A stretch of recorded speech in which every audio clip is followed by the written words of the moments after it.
country. They could be as small as more military checkpoints, or they could be as big as another actual attack attempt. It's going to happen. This is all happening to build up justification, like what happened with 9/11. They need this justification so people don't question, so you continue to be sheep. So that they can finally, go to war. The new war on terrorism. Yemen is ground zero for that. Why is this happening? It's happening because of this Stargate that's just off the coast of Yemen, in the Gulf of Aden. Why they're doing this? I've given my two theories. Theory one, we have friendly extraterrestrials that have opened it for a reason. What that reason is yet, I do not know.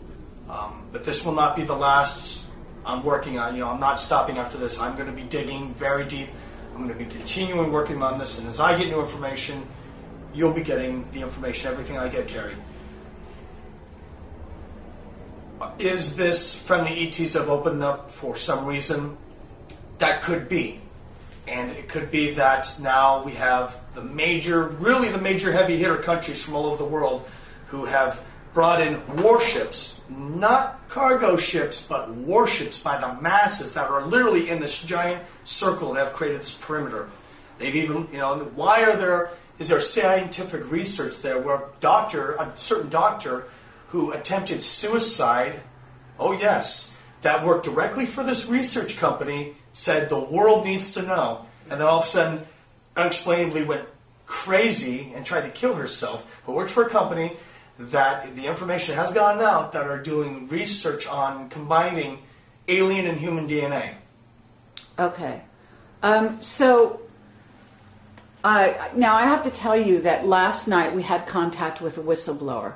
And this is just one of those synchronicities that goes on with Project Camelot. Today we were having this interview with you. This was planned ahead. And last night, inadvertently, we got in touch with a whistleblower who has worked for the military, actually Space Command, and was talking about the Gulf of Aden.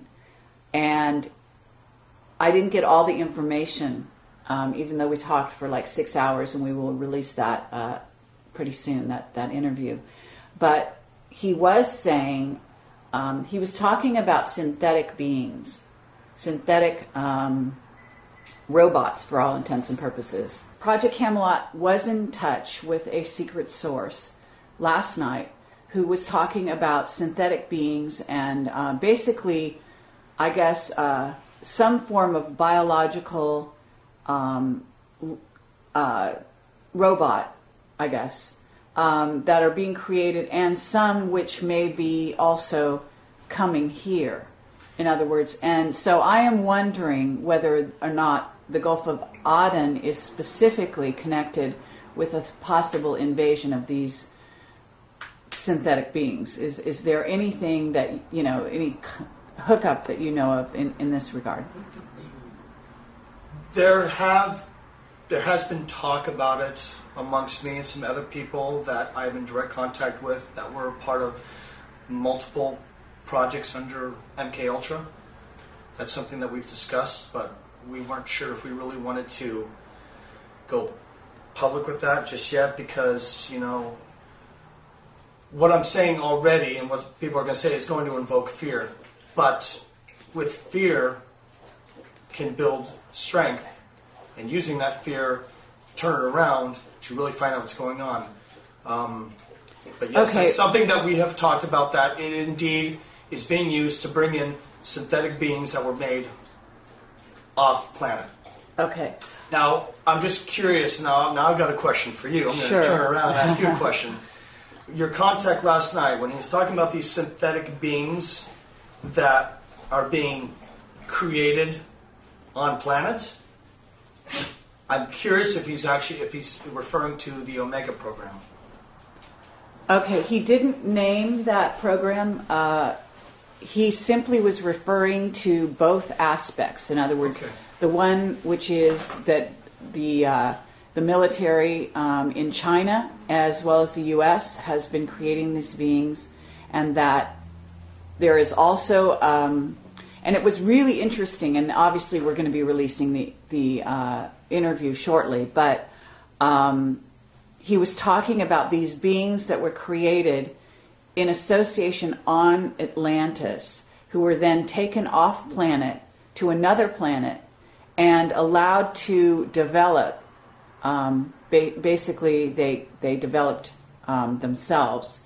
However, they're synthetic. For all intents and purposes, they don't have a soul, and that they are now, for some reason, returning to our planet, and that they are, let's say, not happy, and they are also, and this is the testimony from our witness.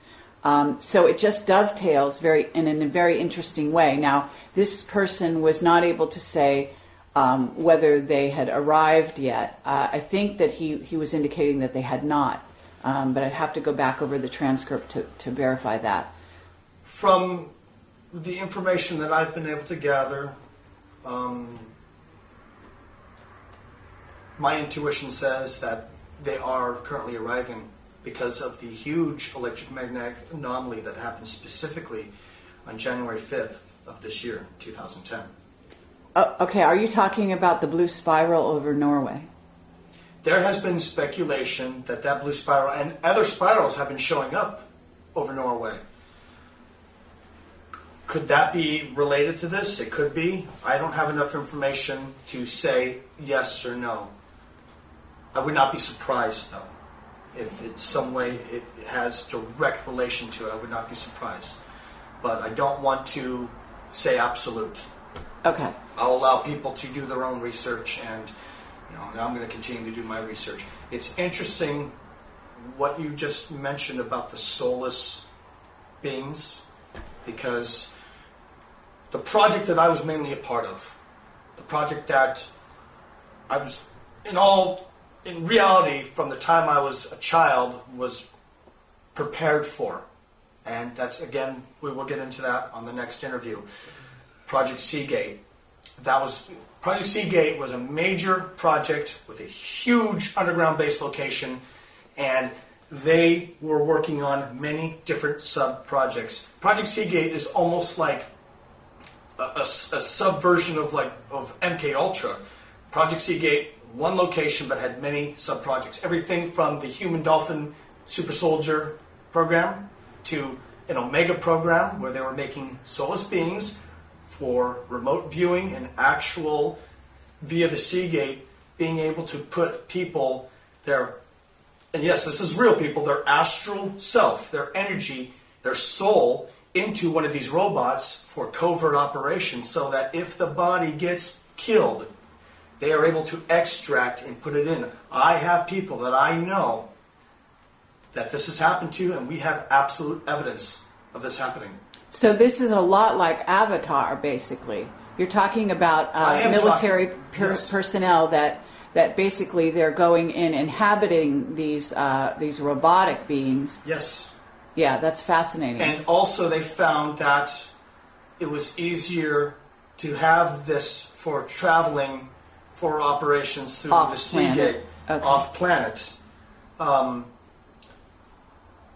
My specific role, which I don't want to get into right now because it's very complicated, but I will say that my involvement with Project Seagate was very high up, very in depth, and I've been to some interesting locations. Okay. Do you think that you yourself were doing some of this? Having your essence go into one of these robotic beings and travel, or is your experience different than that? I worked with people that did that, but because of my specific training, as far as alterations that were done to my body, even as a young child, some memories are coming back that even my parents have no recollection of. I was able to physically be relocated because of what was done to me. And there's another person that you were in contact with who was able to do the same thing, who actually was a person I worked with closely that was there. Okay. And this person, who, when the time comes, this person will be talking to you. Sure. Someone you've already talked to will be speaking of the Project Seagate as well. Okay, and you've some unique abilities in terms of water. Is there a thought that you yourself were, I don't know, your DNA was combined with, for example, a dolphin? Is that possible? I'm learning new things about myself almost every day. With me, anything is really possible because I've been told some things by reliable sources that have completely blown me away. And in fact, I'm still having a hard time.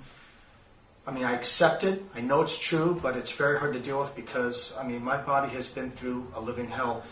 I had some questionable experimentations that were done to me as a child that I absolutely remember. Well, I'll just say this. The reason why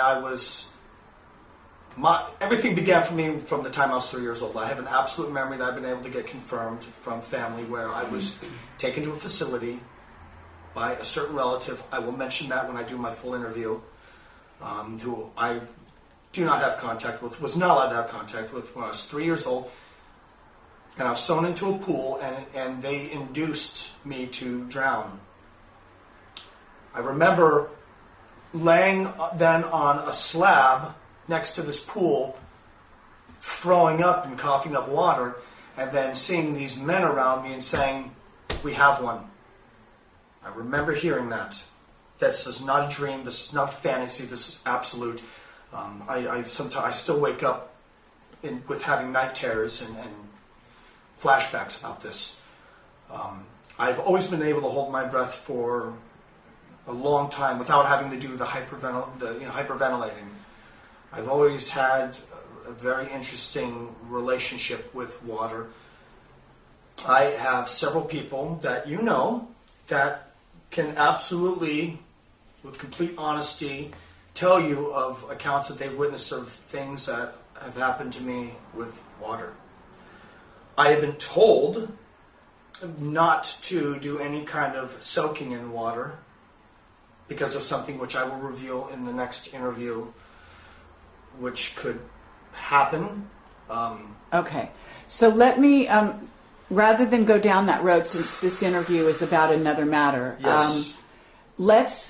Let's go back to the Golfo de Aden and talk about the false flag subject in terms of what specifically, if anything, has been left out of this interview so far, because I think we could wrap this up as it is.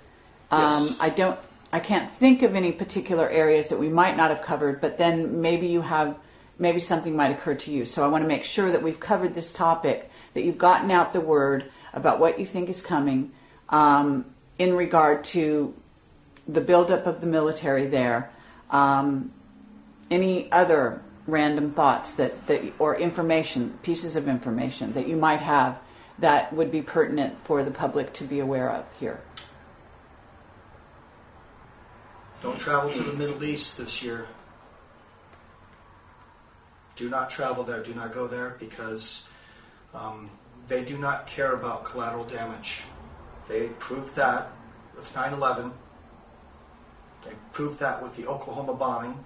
They proved that on December 25th. They proved that at Fort Hood.